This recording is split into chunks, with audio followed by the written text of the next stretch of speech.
So the forearm has an anterior compartment, which is the flexor compartment. Posterior compartment, which is extensor compartment. Now here what happens is things start getting complicated forearm onwards. 5 superficial and 3 deep muscles. While if you see on the posterior aspects, there are 7 superficial and 5 deep muscles. फिर आपको अगर वो complicated लग रहा है 7 + 5 कितना, इधर 8, यहाँ पे and here 20 muscles. So now all these muscles, they take their origin from the medial epicondyle. Means from wherever they may have some additional head also, but one head comes from medial epicondyle of the humerus. So let us draw the lower end of humerus. That is the only concern for us today. And I am now drawing the lower end of the humerus of the left side, because I am showing on the left side. Okay, so that is the medial epicondyle. It is from this medial epicondyle that all these muscles will be taking origin. And classically we put our hand like this on the medial epicondyle and fingers like this. She has taught you this. तो अपना hand जो है सब लोग medial epicondyle पे ऐसे रखो और फिर 5 उंगलियां ऐसे रखो. Okay, everybody, hand on the medial epicondyle and 5 fingers going like this, like this, like this. Okay, so your thumb represents the first muscle, which is pronator teres.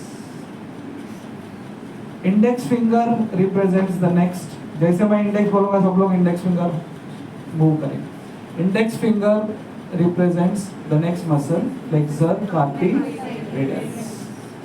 The middle finger represents the next muscle, palmaris longus. Then the ring finger shows the next muscle, flexor digitorum superficialis. And the little finger represents flexor carpi ulnaris. Again I will show this. Again we will do this exercise together. So the first muscle is pronator teres. Pronator teres. So this pronator teres goes and gets inserted on the radius, because यहाँ पे ulna होगा, okay, and radius यहाँ पे होगा. So this muscle goes and gets inserted on the lateral part of the middle 1/3 of radius. And I have already told you, because this muscle goes like this from here to here, look here everybody, it will pull the radius for the pronation position. यहाँ से यहाँ तक जाता है, it will pull the radius in the position of pronation, from supine to prone. So therefore it is pronator teres muscle. We do have a pronator quadratus also, which is one of the deep muscles. Right now I am discussing only the superficial muscle. This muscle will not have any action on the wrist joint.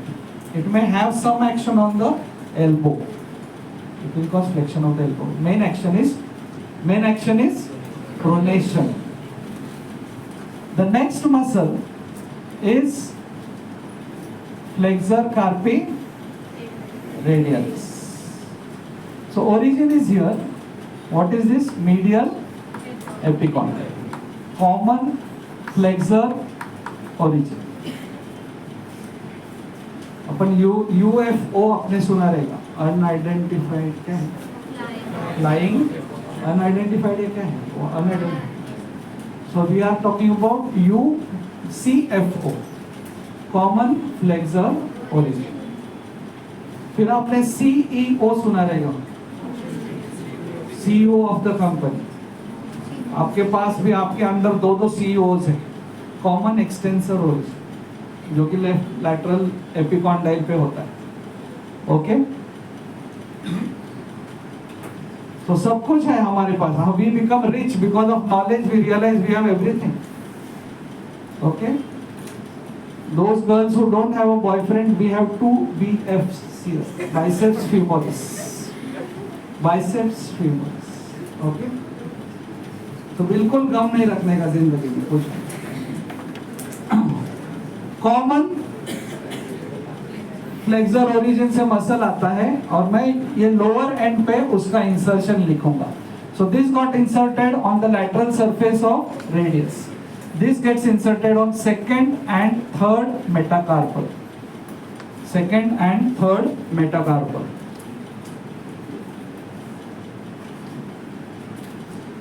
Second and third metacarpal. What is the name of this muscle? Flexor carpi radialis. इसका action था pronation. Now flexor carpi radialis gets inserted. That means it is crossing the wrist joint. देखो, pronator teres यहाँ पे ही insert होगा, लेकिन ये यहाँ जाके ब्रिज जॉइंट को क्रॉस करके सेकेंड और थर्ड मेटाकार्पल पे इंसर्ट हो रहा है. That means it is crossing the bridge joint. That means it will cause flexion at the bridge joint. It will cause flexion at the bridge joint. So उसका एक action रहेगा flexion at bridge joint. खाली flexion नहीं बोलना है, flexion at which joint ये बोलना है. Flexion at wrist joint. Because वो लैटरल साइड पे है, वो लैटरल साइड से ऐसा जा रहा है, so it will have another action, that is abduction of wrist joint. Okay, so उसका नाम भले फ्लेक्सर कार्पी रेडियलिस है, वो फ्लेक्शन उसका मेन एक्शन है. दूसरा एक्शन क्या है? abduction. मतलब जो मसल लैटरल साइड पे है वो abduction करेगा, जो मसल मीडियल साइड पे है वो अडक्शन करेगा. दैट मींस फ्लेक्सर कार्पी अल्नारिस अडक्शन करेगा, while flexor carpi radialis abduction. So it has two actions: flexion at the wrist joint and abduction at wrist joint. इनका सपना nerve supply, most of them are supplied by a nerve called as median nerve. Median nerve. Median nerve. Now third muscle,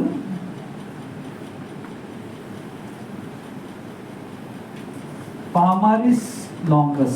Palmaris, palm के आगे Eris, ARIS add करो, palmaris longus.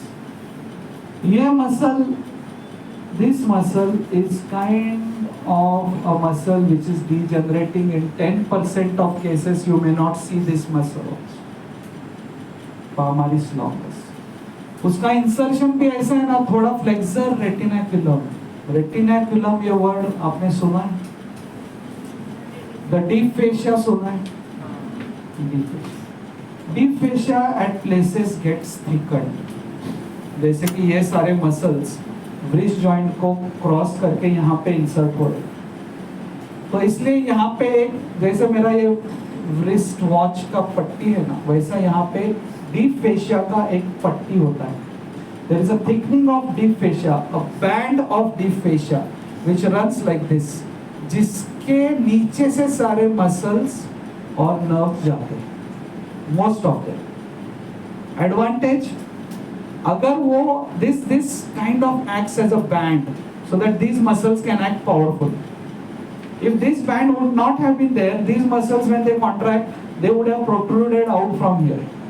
So therefore there is this band which is thickening of deep fascia, which is called as retinaculum, which is there on the flexor surface.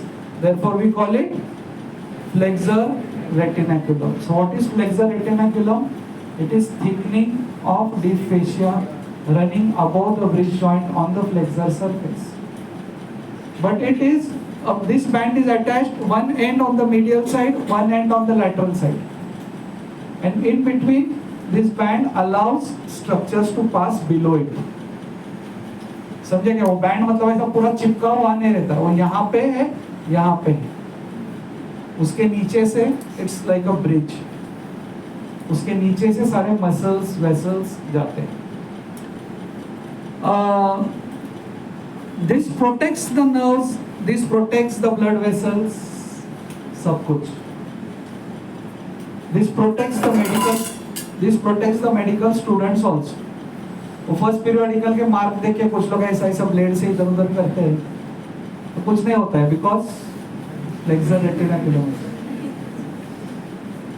और exact location है जहाँ पे cut लेंगे तो possible. तो most of them क्या होता है, वो हॉस्टल पे जाते हैं, क्या मार्क में है, उनको लगता है हेवन में उठेंगे, फिर वो उसी रूम में उठते हैं, थोड़ी देर बाद चद्दर बिटर सब खराब हो गया, फिर जाके चद्दर धो रहे, फिर लोग बाथरूम में क्या कर रहे हैं, लाल रंग क्या है, नहीं वो ऐसे ही बुला रहे। सो ये ट्राई मत करो, ये नहीं वर्क होता है, because of flexor. Exact location कहाँ पे कट लेना मैं बताऊंगा नहीं, बिकॉज मुझे किसी के सुसाइड नोट में आने का नहीं कि बाबा मैं दुनिया छोड़ के जा रहा हूँ ये वो, and thanks to doctor for telling me the exact location to take the cut. Already मैं बहुत बार सफर कर चुका हूँ थैंक यू की वजह से, मैं इसका स्टोरी बाद में बताऊंगा आपको, आज मेरे पास समय नहीं। रिकॉर्ड हो गया हमारे यहाँ पे ना, वो मुन्ना भाई का जो हॉल है ना, मुन्ना भाई का हॉल, वहाँ पे मैं सुपरवाइज कर रहा था, और ऐसे ही बच्चे लोग ने कुछ टाइम पास किया था, तो हार्ड पेपर सेट किया था। It was not a exam जिसमें इंटरनल असेसमेंट काउंट होता है, ऐसे ही एग्जाम। और ग्रेज एनाटॉमी के फुटनोट्स में से, और वो डिक्टेट कर रहे थे, तो स्टूडेंट भी बार बार पूछ रहे थे क्या है व्हाट इज।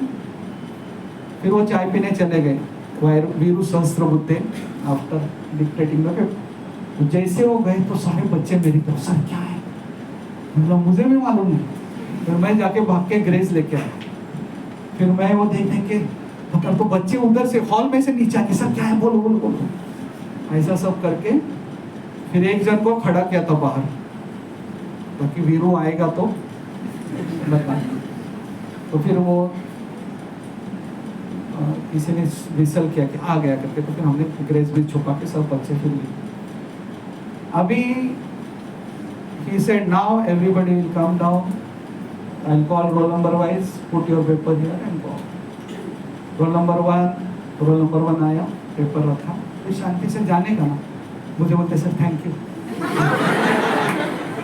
क्या जरूरत है थैंक यू बोलने की। तो सर ने वीरू ने मेरी तरफ देखा, बोले थैंक यू क्यों बोला थे, बोले सर उसका पेन नहीं चल रहा था। फिर roll number 2, sir thank you.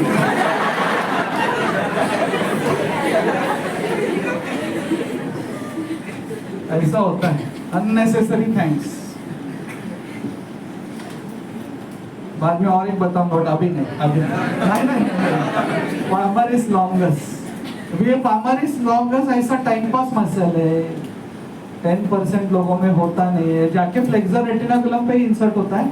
यहाँ पे पामर एपोन्यूरोसिस होता है, aponeurosis, flattening of a tendon, तो उसका एक्सटेंशन माना जाता है। वो पामर एपोन्यूरोसिस की वजह से हम ग्रिप ले पाते हैं, तो ये मसल ना उसको टेंस करता है, पामर एपोन्यूरोसिस। ऐसे उसके कुछ एक्शन है, otherwise not so important muscle.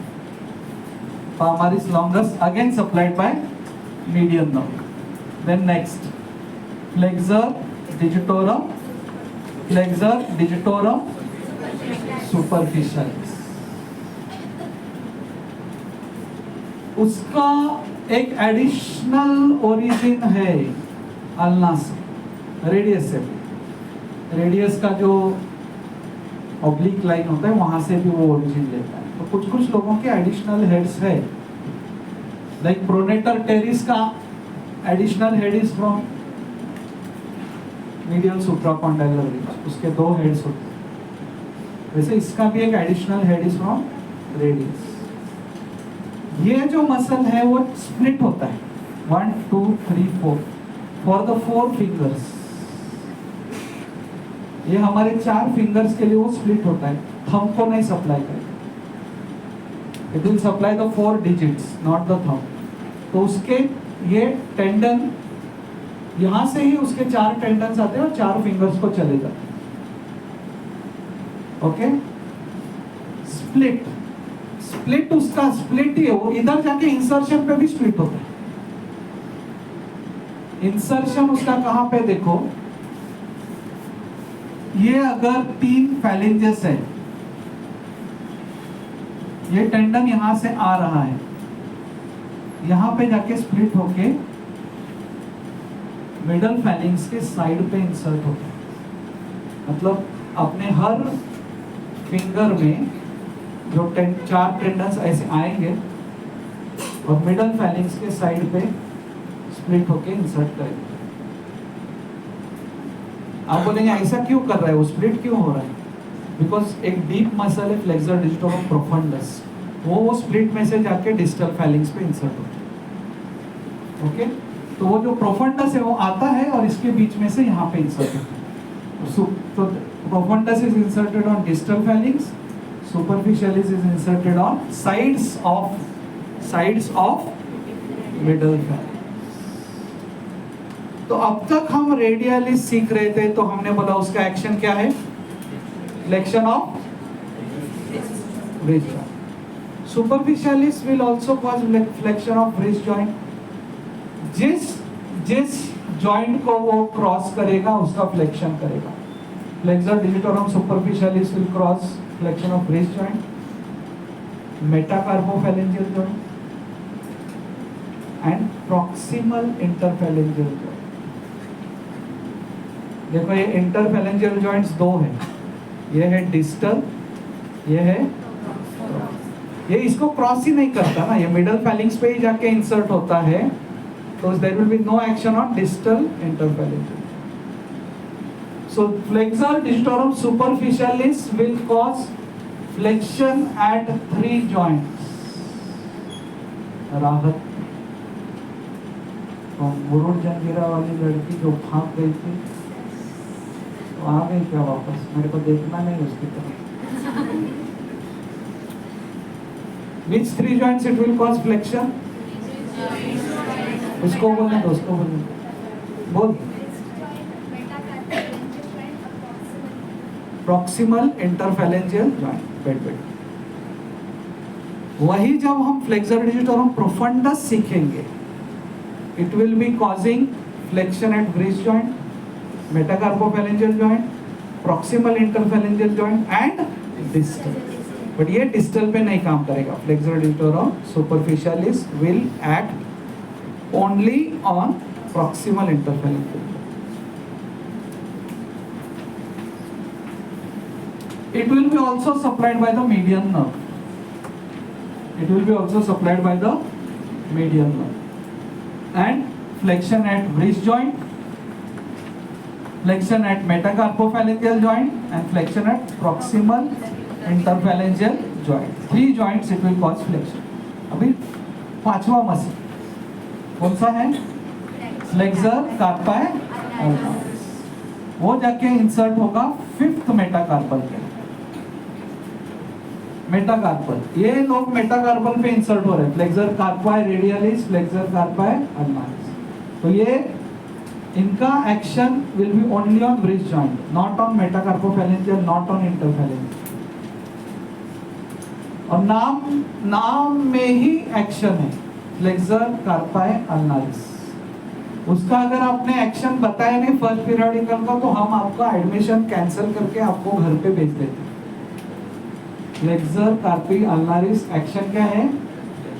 Flexion at wrist joint, flexion at wrist। और बिकॉज वो मीडियल साइड पे है, अल्ना मीडियल साइड पे होता है, तो उसका और एक एक्शन रहेगा एडक्शन। और इसका nerve supply will be by ulnar nerve.